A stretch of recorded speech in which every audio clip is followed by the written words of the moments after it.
Hello students, स्वागत है आप सभी का NCERT मैथ्स क्लास 9th में।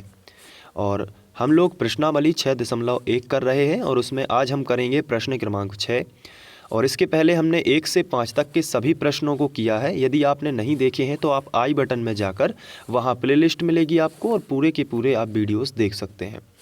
तो बात करेंगे यदि प्रश्न क्रमांक 6 की, तो सबसे पहले हम इसको पढ़ लेते हैं और देखते हैं कि प्रश्न में क्या दिया गया है और कैसे कैसे करना है। पहले मैं आपको ये बता दूं कि प्रश्न क्रमांक 6 में हमें आकृति नहीं दी गई है किताब में। यदि आप देखोगे तो आकृति नहीं दी गई है, तो इसका मतलब ये होगा कि आकृति आपको बनानी पड़ेगी।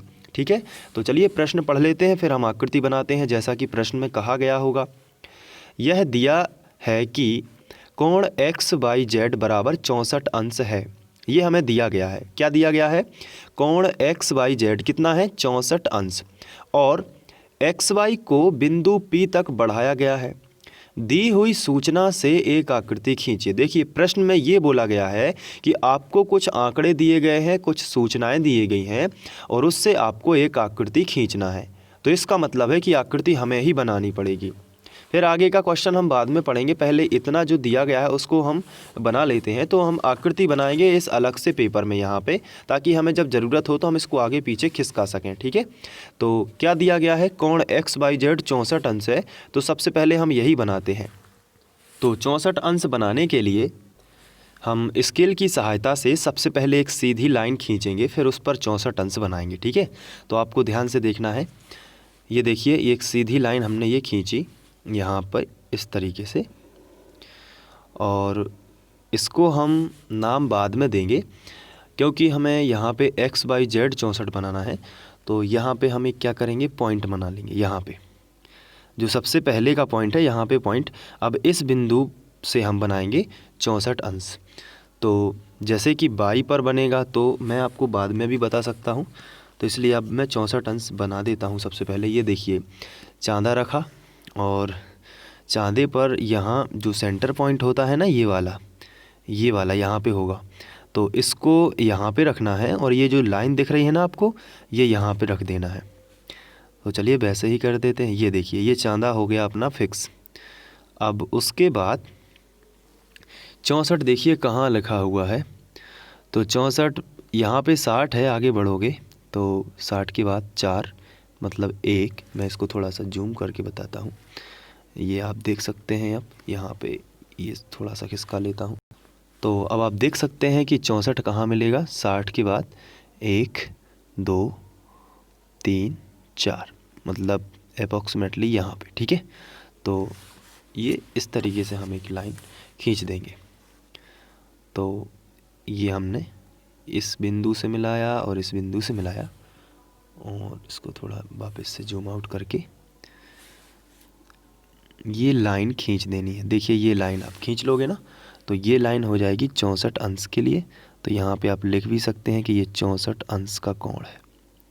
अच्छा, अब यहाँ पे देखिए कौन सा कोण है ये, XYZ। तो बीच में आपको बाई दिखाना होगा जहाँ पे कोण बना है, यानी कि यहाँ पे आपको बाई दिखाना होगा।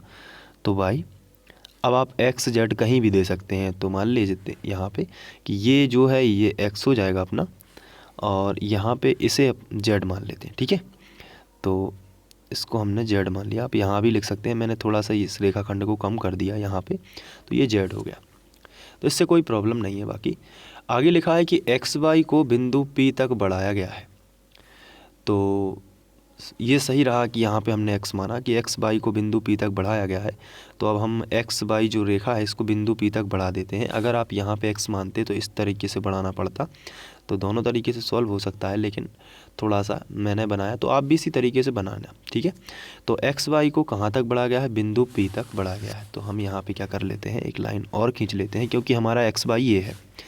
तो इसको हम बिंदु P तक बढ़ाएंगे। तो देखते हैं कि कैसे किया जाएगा। ये देखिए, यहाँ से हम बिंदु P तक बढ़ा देते हैं। ये आगे तक हमने बढ़ा दिया है। ये बढ़ाया है डैश डैश से, क्योंकि ये रचना करनी होती है। तो बिंदु P तक, तो यहाँ बिंदु P नाम दे देते हैं। तो ये हो गया, बिंदु P तक हमने XY को बढ़ा दिया। जैसे क्वेश्चन में लिखा है बस वैसे ही करते जाओ। यहाँ पे XY है, उसको फिर हमने बिंदु P तक बढ़ा दिया। तो ये देखिए बिंदु P तक बढ़ा दिया। दी हुई सूचना से आकृति खींची, तो आकृति तो हमने खींच ली है। आगे लिखा है यदि किरण बाई क्यू, अब बाई क्यू किरण कहाँ पे है, ये है बाई, अब क्यू आगे थोड़ा सा पढ़ना होगा, बाई क्यू कोण जेड बाई पी को समद्विभाजित करती है, यानी कि ये भी बनानी पड़ेगी। अब किसको समद्विभाजित कर रही है, कोण जेड बाई पी। अब जेड बाई पी कहाँ है, ये है कोण जेड बाई पी। तो इसको, ये जो यहाँ पे कोण बनेगा ये वाला, इसको समद्विभाजित कर रही है एक किरण जिसका नाम है by Q.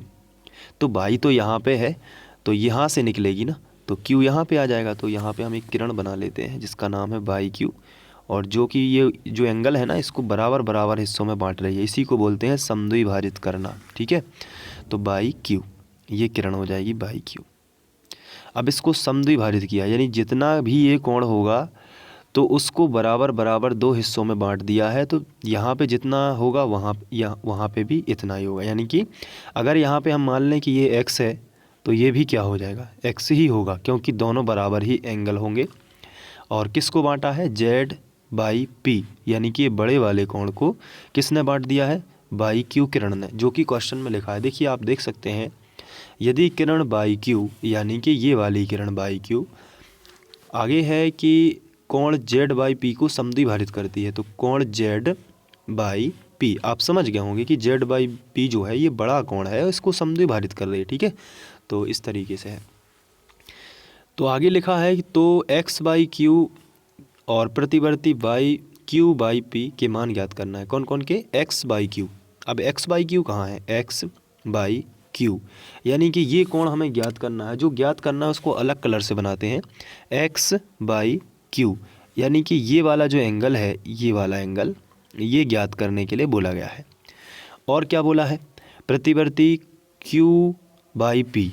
Q by P कहाँ है, देख लेते हैं, क्यू बाई पी, यानी कि हमें ये भी ज्ञात करना है। तो ये तो ज्ञात हो ही जाएगा, वैसे x की वैल्यू हमने x माना है इसे, तो बस ज्ञात करना है। तो थोड़ा हम यहाँ पे बना लेते हैं कि ये भी ज्ञात करना है और ये भी ज्ञात करना है। लेकिन जो क्यू बाई पी है इसका हमें प्रतिवर्ती निकालना है। प्रतिवर्ती मतलब 360 में से घटाएंगे, तो इसकी वैल्यू जो भी आएगी उसे 360 में से घटा देंगे, कोई टेंशन नहीं है।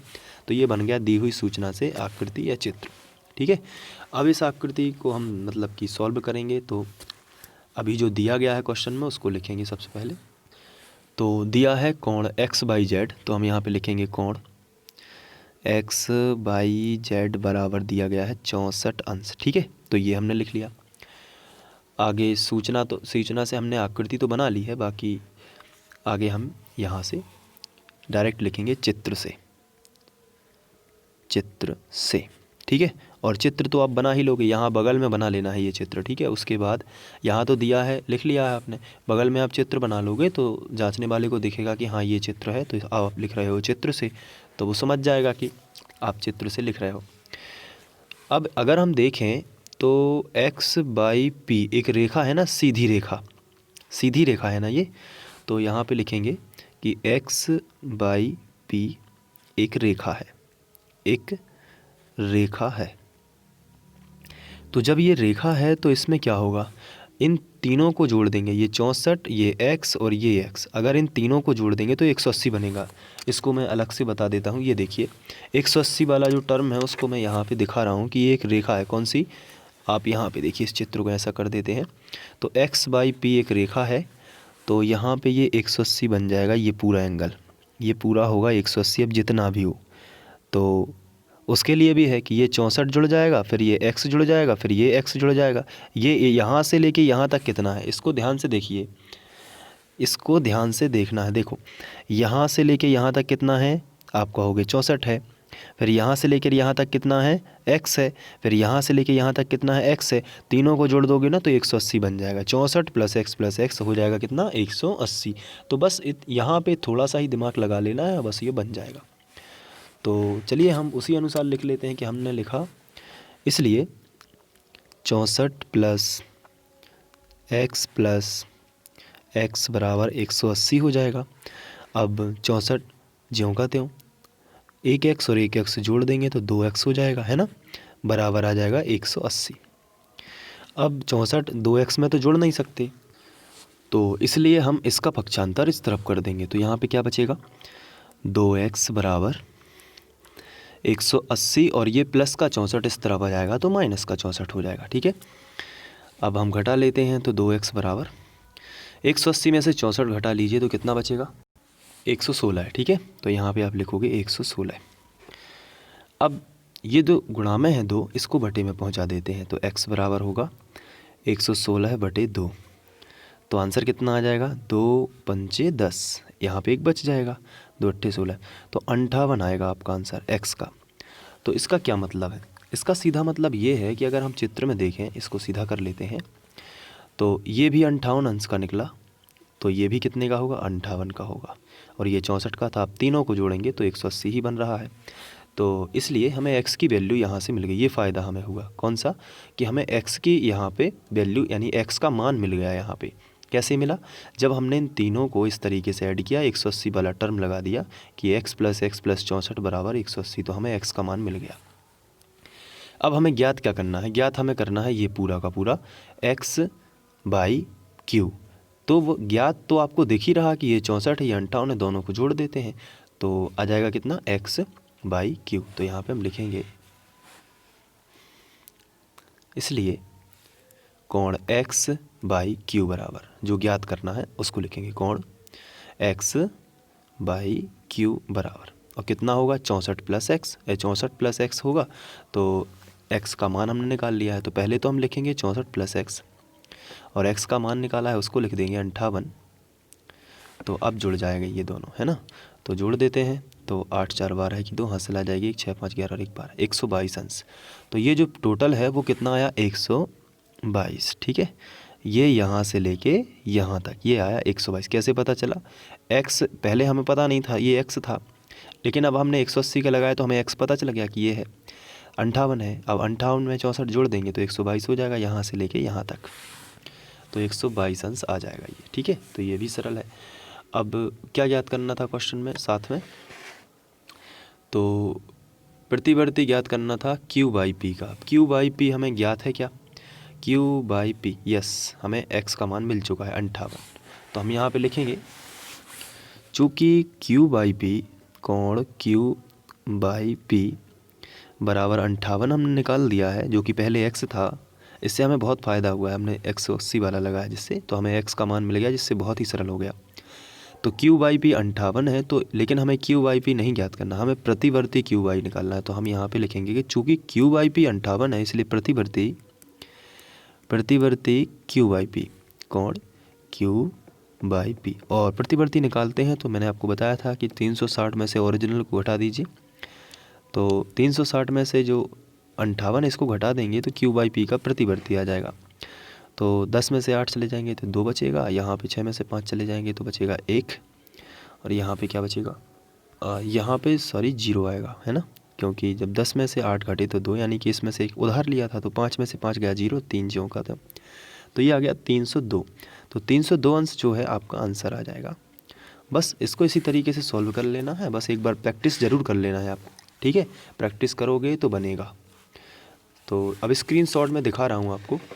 तो स्क्रीनशॉट सबसे पहले मैं दिखाऊंगा कि जो सूचना से हमारा जो चित्र बना है उसको आप सबसे पहले बना लीजिए। ये देखिए, केवल इसमें x प्लस 64 जो रेड कलर से बना है आपको वही बनाना है। ये तो जो नीले कलर से है ये आंसर वगैरह जो समझाया है उसमें आया है ये। ठीक है, तो आप इसका स्क्रीनशॉट लीजिए या वीडियो को रोक कर इसको लिख लीजिए। अब इसके बाद क्या करना है, इसके बाद ये वाला स्क्रीनशॉट है, क्वेश्चन के समेत है ये पूरा। तो ये देखिए, आप यहाँ से लिखना स्टार्ट करेंगे अपने फेयर में और पूरा का पूरा कंप्लीट आप कर दोगे। ठीक है, ये देखिए, तो इसको अच्छे से कर लेना, एक बार ज़रूर प्रैक्टिस ज़रूर कर लेना इसकी एक बार, ताकि ये इसमें आपका कॉन्फिडेंस आ जाए कि हाँ ये क्वेश्चन मुझ पे बनता है 64 अंश वाला, तो ये बन जाएगा। और ऐसे और भी क्वेश्चन आएंगे तो वो भी बन जाएंगे। तो इस तरीके से ये प्रश्नावली जो 6.1 है ये समाप्त होती है। तो अब प्रश्नावली 6.1 जब समाप्त हो गई है तो आपको एक काम और करना है। अब 6 के 6 सवाल आप अपने आप से लगा के देखिए, फिर आप 6.2 को अच्छे से पढ़ेंगे। ठीक है, पहले 6 सवाल है ना, आपको ये पूरे के पूरे कर लेना है। 6 के 6 सवाल आपको करना है, ये आपका होमवर्क समझ लो। ठीक है, तो ये आप होमवर्क समझेंगे, 6 के 6 सवाल आपको कर लेना है, उसके बाद ही आप प्रश्नावली 6.2 देखें तो ज़्यादा अच्छा रहेगा। ठीक है, तो अब हम प्रश्नावली 6.2 में मिलते हैं, अभी आप ये कर लीजिए। Thank you.